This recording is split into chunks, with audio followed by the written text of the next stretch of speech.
my buddy, Crappie Jerry, okay, gave me a call. It's probably 8:30 right now. He called me at like 7:45. He's like, hey man, what's going on? I said, nothing. Just checking emails, you know, doing my daily routine. You wanna go crappie fishing? Does the Pope shit in his hat?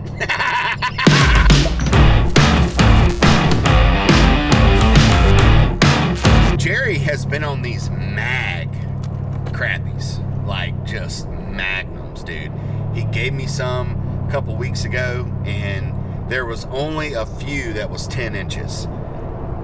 These, I hope I'm not jinxing our trip. I don't think he's gonna stay out that long, but you know, anytime that he calls, I'm always down to go.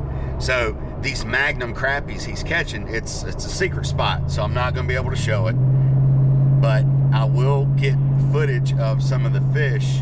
I'm just trying to figure out how I can do this without showing it. But anyway, we're gonna go check this one spot and see if they're still there, because if so, I've got like 4-gallon Ziploc bags in my freezer that came off of this hole, and every time he goes, he catches a limit.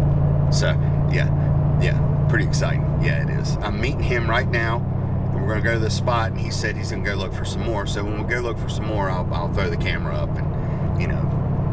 But this is a very, very top secret spot, and if I put a camera on it, everybody's gonna know where it's at, and I don't want that, because it's only a handful of us. You got to be in that circle, right? You got to be in that crappie circle to be able to fish this hole, and only a few of us know about it. I've thrown some screenshots up on Instagram of this sunken boat that's holding these freaking mag craps. That's what we'll call them. I brought 3 rods. I've got 2 of my crappie rods, and I've got my it's a jerkbait rod, but that's what I'm throwing my slapjack on. So it's straight up freaking, I mean, I'll catch bass on it. Hopefully we'll hit those bridge pylons and see if there's any sorry about that, any big and swimming around in bridge pylons. But if not, I think we're gonna go find some crappie and yeah, test out that new fish fryer I got from Bass Pro. I'll show you that too later. Come on. Oh, so here my man comes right now.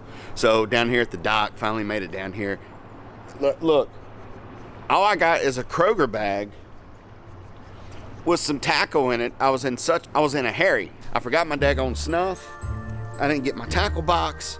I didn't get nothing. I put my pants on and went out the house. So here he comes. Looks like he's got a Christmas hat on. Okay, let's do this.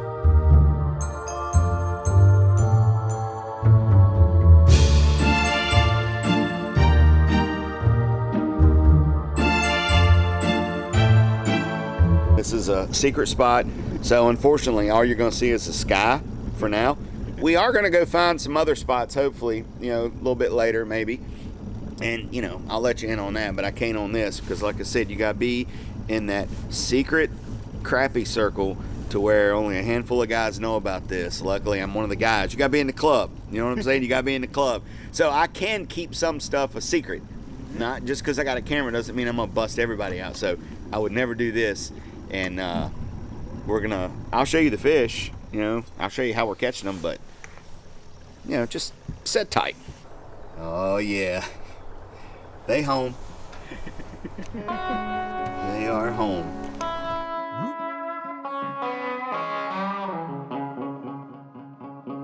Our first little crappie hole, secret hole, is they were there, and then they disappeared.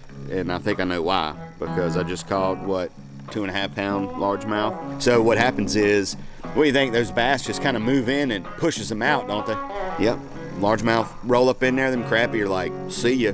Ain't playing with you. That's what happened on that hole. So, and that dude, that was 35 foot of water. I caught that largemouth. Crazy. They're deep.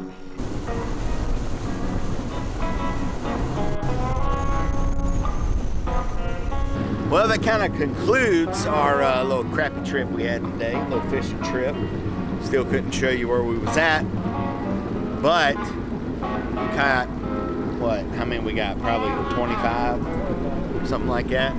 Yeah, hell, we caught bass, crappie, yellow perch, blue grills. But it was good. It was good. Nothing wrong with it at all. So we're gonna fill these coolers up, and I'm gonna take them back to the house, or some of them back to the house, and fillet them up. Have a little fish fry tonight. You won't have no little fish fry. You'll have No, it's gonna be it's gonna be a big fish fry. Fish fry. I'm gonna have a lot of fish. So if y'all ain't doing nothing, come on over. Hell, we got plenty.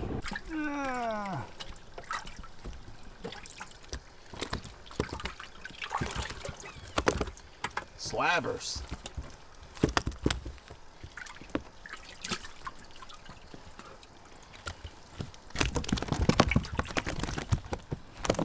Oh shit! Oh shit! You damn hat! They're going jumping back in the live well. Yeah, I gotta thank my boy Jerry back here. Crappie Jerry is what I call him. He's King Jerry. Might call him King Jerry. He gets on them biggins. Like I said, he called me this morning, asked me if I wanted to go, and I was like, yeah, of course. I'll cancel everything. What was the? How do you got your rod set up there with the bobber? He does something a little different with his setup. So he peels off like 20 foot of line, and then puts a bobber stopper in there, and then puts a split shot inline float, and then when he throws it out, you know, the float just kind of hangs there and keeps you can adjust it while you're on the water too, which is cool. So you figure out how deep the crappie are. Say they're 15 foot, you can just slide that the bobber stopper down a little bit, and then that's where your float will stop, and it'll keep it right above the school of crappie, which is kind of cool. I didn't have it set. I got it, but I was just too lazy to. Yeah, it works. That's how we was catching them. You know, we use minnows. We got that Engel cooler. It keeps them lively. And I think Marvin said he had minnows in his for 2 weeks. 2 weeks. Yeah, changed the water once. Didn't put no G juice or nothing in it. Just straight up chlorine water, and it still kept them. Yeah, that's it. That's all we got for today. So, old man fishing. Yeah, smart fishing. I mean, next time I said we were gonna bring some chairs with some holders, and you know, might put some beverages in there and just sit there and fish and shoot shit. So that's what we do.